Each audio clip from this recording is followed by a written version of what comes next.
Kaixo, zer moduz zaudete? Hau ez zenuten espero ezta? Gaur, hizkera ezbitarrari buruz eta euskeraren tratamenduei buruz hitz egin nahi dizuet. Azken egunetan ikusiko zenituzten Twitterren, TikToken eta barretan espainolak, batez ere espainolak, baina espainolak, ingelesak eta leku askotako jendia borrokan hizkera ezbitarraren inguruan. Zergatik? Tira, Eurovision abeslari ezbitar batek irabazi omen du eta jendiak ezin dio utzi transfoboa izateari.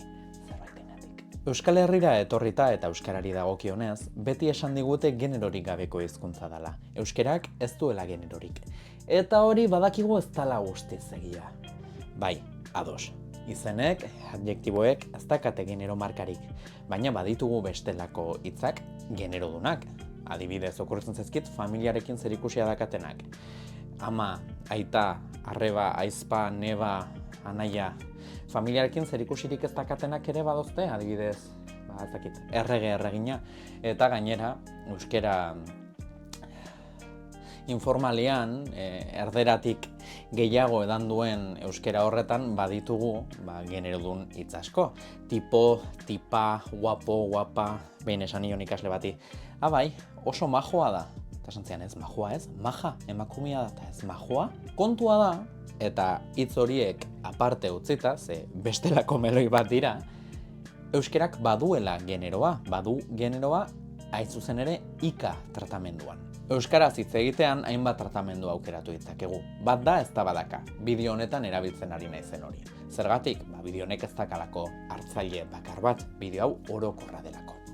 Hala eta guztiz ere esan genezake ez da badaka oso zabalduta dagoela, agian Euskal Herrian edatuen dagoen tratamendua da, edo gehien erabiltzen dena jakina, eskoletan irakasten den tratamendua da, eta herri askok gorde duten bakarra, behintzat Hego Euskal Herrian. Ez da badakan, norbaitekin hitz egiten ari naizenean esango dut, ni jokin naiz, zu nor zara.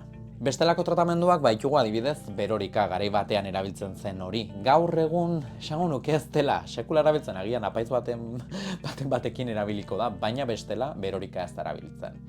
Berorika uste den kopia zen, beraz, hirugarren pertsonan erabiltzen zen. Eta esango nuke, okerraz banago, hizkuntzalari batek zuzendu dieza dela, baina berorika Hego Euskal Herrian soilik erabili zen. Berorikan hitz egitean esango dut, ni jokin naiz, berori nor da. Piskata raroa egiten zait.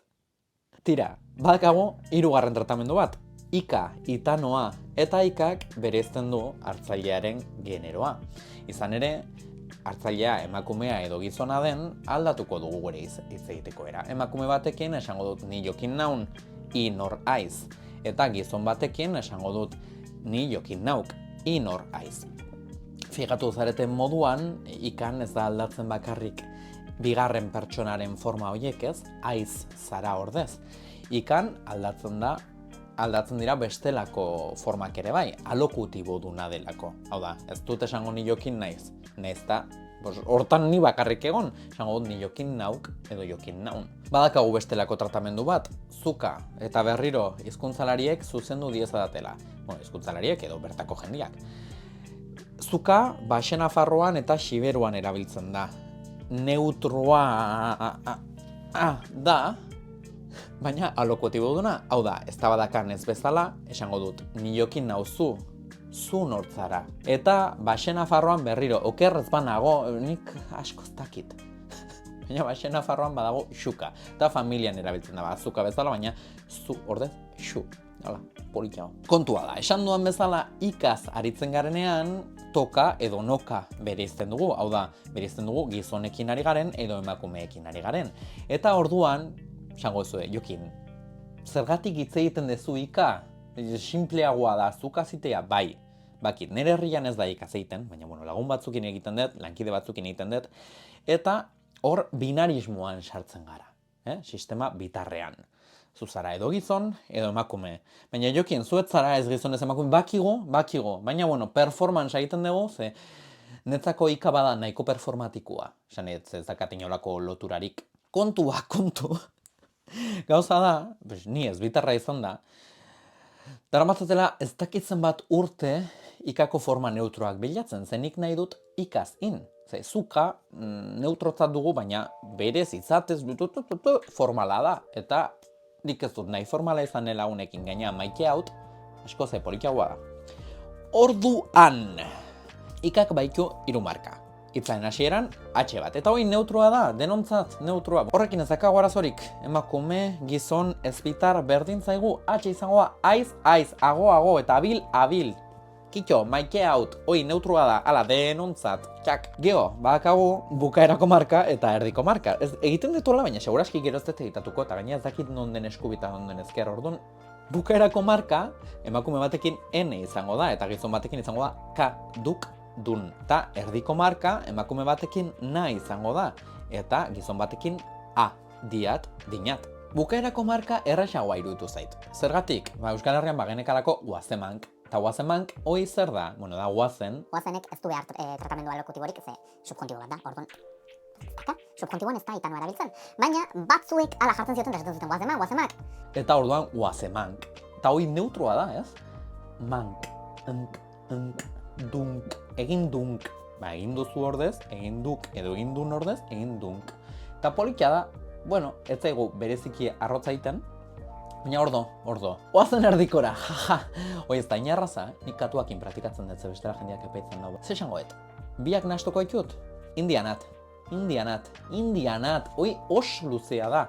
Someretan, dinate odiat ez da luzea, baina dianat, eta gaina ja, luzeagoak badira, ez dakit. Dizkiat, dizkinat, dizkianat. Ez da bate baligarria. Orduan nik bestelako formak probatu nikun. Dixat, dilat, politia, eila, politia, baina. Dimat, dipat, enun topatzen konponbiderik, eta esaten, txika, inbarko zu bizitzeko performansa eta performatu gehiago gizon bat zehala eta ikasiteko? Ba ez. Duela aste batzuk gogatu nintzen, Baxenafarreko lagun batekin izandako elkarrezketa batekin. Aiginean, zukari buruz, zuka izatez neutrua da, baina, horregatik leheno indetola, baina gaur egun Siberoko leku gehienetan, eta imaginatzez Baxenafarroan gauza bera gertatu dela, noka galdu da. Bueno, Gipuzkoan bezan, esan nahi dut ez dut zertan hain urrutik jun. Noka galdua, orduan haiek zeiten dute, gizonezkoekin toka, eta emakumezkoekin zuka. Siberun ere, ez dakit Baxenafarroan, baina hau Siberun esan ziaten, helduekin ere zuka egiten dute, zuka lokutiboa jakina. Zukak kutsu femeninoa badu, ez da neutroa izatez. Eta beak esan zidan, inbar dauna da, nahastu. Ostia, nahastu? Hoi da nahastu inbar dago. Eta orduan, hasi nintzen pentsatzen eta esan hon. Ados, nahastu ditzakegu noka eta toka, baina nahastuko bagenitu era ordenatuan, ez hausaz,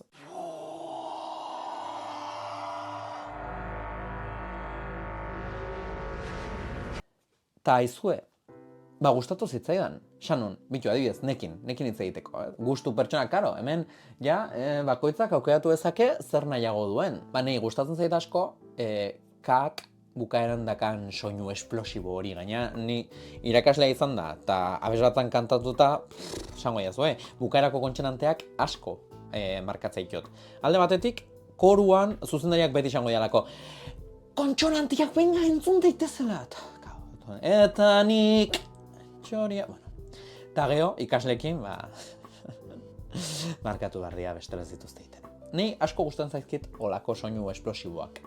Ta, induk, aizak, oso, gustatzen zait, dakan indarra, aizan edo dun baino, ez? Dun, aizan, da pixkat, suabeagoak dira, soinua, Orduan esan, bukaerako K gustatzen zait, baina erdian ez zait gustatzen A, gustatzen zait gehiago na, askoz ere divertigarroagoa da, askoz ere politiagoa, askoz ere ez dakit, gaina gure euskalkian bintzat bustidura existitzen da, egiten dugu bustidura, eta ez dugu esaten dinat, eta soinu sabaikariak, maiteik, tira, bukaeran K eta erdian na, jazta, adibidez, aizak indinat eskatutakoa, zoragarri. Eta hola, sortu ditzakegu forma neutruak, arrotzak zaizkigun formak sortu gabe.